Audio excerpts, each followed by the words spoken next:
Doctor ortho, अब दर्द भी घुटने टेकेगा। पश्चिम बंगाल की सियासत में उस वक्त बड़ा बवाल मच गया जब उत्तर 24 परगना के हली शहर में पूर्व मुख्यमंत्री ममता बनर्जी के काफिले को गुस्साई भीड़ ने घेर लिया। ममता बनर्जी यहां एक मृत टीएमसी कार्यकर्ता के परिवार से मिलने पहुंची थी। बताया जा रहा है कि इस कार्यकर्ता की पुलिस कस्टडी में संदिग्ध परिस्थितियों में मौत हो गई थी। इस घटना को लेकर स्थानीय लोगों और प्रदर्शनकारियों में पुलिस प्रशासन के खिलाफ भारी नाराजगी थी। लेकिन जैसे ही ममता बनर्जी का काफिला हली शहर इलाके में पहुंचा, हालात अचानक तनावपूर्ण हो गए। गुस्साई भीड़ ने ममता बनर्जी की गाड़ी को चारों तरफ से घेर लिया। प्रदर्शनकारियों ने कथित तौर पर गाड़ी पर कीचड़ फेंका, पानी की बोतलें, जूते और चप्पलें बरसाई। हालात इतने बिगड़ गए कि ममता बनर्जी का काफिला कुछ समय के लिए वहीं फंसा रह गया।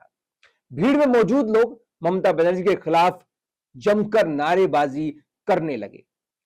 प्रदर्शनकारियों ने उन्हें लेकर बेहद आपत्तिजनक और तीखे नारे भी लगाए। इसके बाद मौके पर मौजूद पुलिस और सुरक्षा बलों ने स्थिति को संभालने की कोशिश की। सुरक्षा घेरा बनाकर ममता बनर्जी को वहां से सुरक्षित बाहर निकाला गया।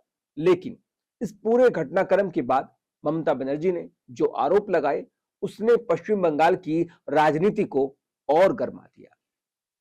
ममता बनर्जी ने दावा किया कि पुलिस की मौजूदगी में कुछ असामाजिक तत्वों ने उनकी गाड़ी पर बड़े-बड़े पत्थर फेंके। उनका कहना था कि अगर गाड़ी की खिड़कियां खुली होती तो पत्थर लगने से उनका सिर फट सकता था और उनकी जान भी जा सकती थी। ममता बनर्जी ने कहा कि उन्होंने अपनी जिंदगी में इस तरह का हमला पहले कभी नहीं देखा। उन्होंने पुलिस प्रशासन की भूमिका पर भी गंभीर सवाल उठाए। ममता बनर्जी का आरोप है कि पुलिस उनकी सुरक्षा करने में नाकाम रही है और पुलिस पर बीजेपी को सुरक्षा देने का आरोप भी लगाया। उन्होंने सवाल उठाया कि आखिर पश्चिम बंगाल में यह सब क्या चल रहा है और राज्य की कानून व्यवस्था किस दिशा में जा रही है। हालांकि इस पूरे मामले में भाजपा ने हमले में अपनी किसी भी भूमिका से इनकार कर दिया है और घटना की जांच की भी मांग की है। भाजपा की ओर से कहा गया है कि हिंसा में पार्टी की कोई भी भूमिका नहीं है और दोषियों के खिलाफ जल्द से जल्द कड़ी कार्रवाई होनी चाहिए। अब इस पूरे विवाद की जड़ उस टीएमसी कार्यकर्ता की मौत है जिसके परिवार से मिलने ममता बनर्जी जा रही थी। परिवार की ओर से पुलिस की हिरासत में कथित मारपीट के गंभीर आरोप लगाए गए हैं। परिवार का कहना है कि हिरासत के दौरान हुई कथित पिटाई के कारण ही उनकी मौत हुई थी। हालांकि इन आरोपों की अंतिम पुष्टि जांच के बाद ही हो सकेगी। यही वजह है कि मृतक के परिवार और स्थानीय लोगों में पुलिस के खिलाफ गुस्सा बढ़ता गया और ममता बनर्जी के दौरे के दौरान ही ये नाराजगी खुलकर सामने आई। अब इस घटना ने कई बड़े सवाल भी खड़े कर दिए हैं। क्या पुलिस कस्टडी में हुई मौत की निष्पक्ष जांच होगी? क्या ममता बनर्जी के काफिले पर वास्तव में सुनियोजित तरीके से हमला किया गया है? क्या पुलिस मौके पर हालात को संभालने में नाकाम रही? और सबसे बड़ा सवाल, क्या इस घटना का असर पश्चिम बंगाल की पहले से गर्म राजनीतिक स्थिति पर और ज्यादा पड़ेगा?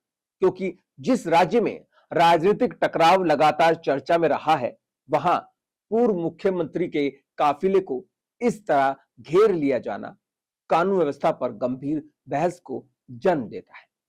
फिलहाल प्रशासन के सामने सबसे बड़ी चुनौती है कि पूरे मामले की निष्पक्ष जांच हो, दोषियों की पहचान की जाए और पुलिस कस्टडी में हुई मौत के पीछे की असली वजह भी सामने लाई जाए। हली शहर की इस घटना ने एक बार फिर पश्चिम बंगाल की राजनीति में सुरक्षा, कानून व्यवस्था और राजनीतिक हिंसा को लेकर बहस तेज कर दी है।